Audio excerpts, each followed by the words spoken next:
In the past few years, technology has become an even bigger part in our lives. Right now we are focusing on AI and what it can do and what it can't do. Can it be the decision maker? Can we rely on its decisions? And can it become the one who has the final word?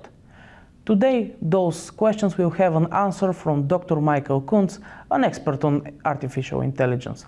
Hello and welcome. How do you define the current role of AI in corporate management and governance?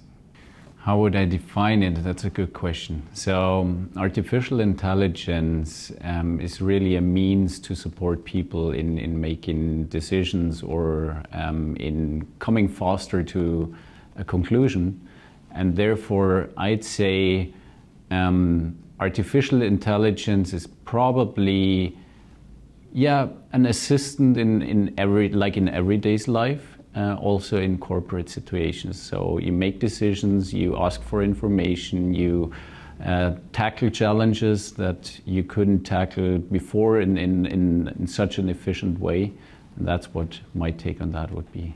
Are algorithms already making strategic decisions in major companies? I hope not. I don't know in major companies. I can tell you or elaborate a little bit on how we at Nexus use AI. So AI certainly helps in a variety of domains. So it can assist you in processing information faster, in discovering information that would be unseen with limited tools, and it gives, another angle that you probably wouldn't have thought of. And therefore, we at Nexus use AI in only supportive means, and I think essentially all bigger companies are thinking in a similar way. So they use it rather as a tool where they can speed up things, make things more efficient. But at the end of the day, where today is a signature of a human being required, I'm quite sure that there's going to be a signature required in the future as well. What are the biggest risks when AI systems start replacing human intuition? Well, first of all, I would question whether intuition could be replaced by AI agents or such. I really think that intuition is something that is probably also scientifically not really well explained. Therefore, it might be hard to be reproduced by a computer system. But if it happens in such a way that AI agents are reproducing something similar to intuition, then I would say what we need is a very affirmative boundary for those AI agents to work with and to work in. How do you balance automation with accountability? Yeah, that's a really interesting question, because that's a thing or a challenge that we at Nexus think about almost every day. So there's a lot of benefit in artificial intelligence. It helps with so many use cases. Just think of preparing a presentation at a conference such as this one. It really gives you good hints, good tips. It helps you formulate or articulate the points that you're trying to make in a better way. But in the end, it's going to be my name being put on the presentation. So it's going to be my accountability that everything that's spoken on the conference is actually correct as well. So that's where we need to make a very strict differentiation. Accountability means the person that's responsible for doing something, or the identity even being responsible for something, whereas the automation part really can be assisted a lot through AI.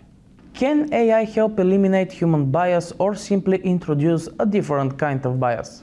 Funny question. It certainly can help introduce the currently existing human bias, but I think it's an open question actually, which is not to be known at this stage yet. but it certainly affirmed the possibility of another bias being created. In your view, what is the point of no return where human oversight must remain essential? The point of no return probably is reached somewhere where we can't explain anymore the reasoning behind something. So where there is no direct connection anymore to why a suggestion or why an action is being taken. So that's where I would start to get a little bit uncomfortable in terms of having something that we can't control fully anymore. But to be honest, I don't think the AI, large language models, or whatever is out there in terms of AI at this stage are having the capability to actually go this last mile. So there would need to be a lot of more research, and to be quite frank, the structure and the techniques behind those large language models, they are at this stage, in my opinion, not suitable for tasks like that where, there is no explanation at all anymore. How does Europe's approach to AI regulation differ from the US or China in corporate use cases?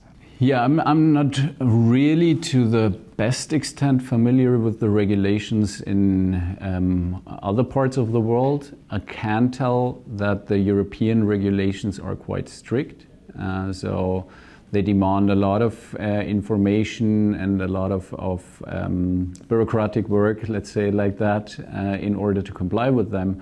Where I, as a business leader, would actually have hoped for a more, well, let's say, a more pragmatic approach to obviously comply with needed regulations. But I would assume that in other parts, these kind of regulations are either way more strict, possibly in China, or on the other hand, much less strict, such as in the US. And one hypothetical question, could an AI one day be part of a company's executive board? Well, if I look at my daily work, then probably not. The amount of signatures I have to make each day is quite high. So I would assume that this part probably can't be lifted off anybody that's human and in management. But what I certainly think is that it's gonna influence the management and the decision makers in a very positive way, because they get access to information much easier. They get the relevant information out of situations much faster, and therefore are better prepared to make the right decisions at the right point in time compared to the old world. But I can't imagine any situation where a CEO, CFO, CTO, or whatever would be replaced by AI. How do you think companies should define clear boundaries for what AI can and cannot decide? I think one boundary certainly needs to be the process itself, that AI is okay to be used in each process of work. But, well, as you already introduced with the other questions, at the part where responsibility needs to be taken, there AI shouldn't make any decision. What new skills will managers need in an era with such advancing technologies? Yeah, well, certainly the ability to interact with the AI, whether it be prompts or whether it's I don't know, other use cases where AI helps. The tool set is going to change dramatically, I'd say, but in a positive way. So as you can already see from today's AI agents, they're much more usable than complex IT systems. So interacting with AI in a natural language is a very, very big benefit. But it's also limited to the natural language in another sense. So what you can't describe probably is not going to be supported by AI either. But the skill set that people need is definitely also comprising the ability to distinguish between AI-generated content and, well, human-produced content, let's say like that. And also the ability to, well, assess correctly the context of the things that are being produced with AI. So I'd say certainly a different context, and I want to highlight that I see a very big challenge in, with the help of AI, still maintaining and having your own brain to think about things. So that's going to be a skill in another way as well, to keep on learning and evolving as well. This will be one philosophical question. Do you think that relying too heavily on AI will lead to a loss of creativity or critical thinking? Inside, of course, the organizations. That's what I tried to point out in my last answer as well. Certainly, AI presents a means where it is easy to get comfortable with. So it's probably in a lot of situations it's easier to, well, use the help of AI rather than trying to tackle a problem with your own thoughts. And therefore, as well in creativity, which is probably creativity is driven a lot by a situation where you are presented with an obstacle and can't find a way around it. That is something that AI might impact as well. And therefore, I can imagine that creativity is really dropping a little bit, yes. And one last question. What would you say to executives who fear losing control to their own technology?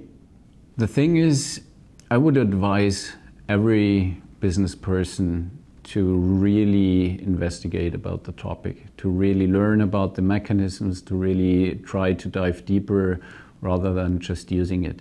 I think if you understand the fundamentals and the basics, that already helps a lot in knowing where the line is, where a lot of that potential fear is stemming from. Because typically fear is a lot of times stemming from the unknown. And if you are more familiar, then I'd certainly say that business people would have a better capability of assessing that. So that's my take on that, yeah. Thank you.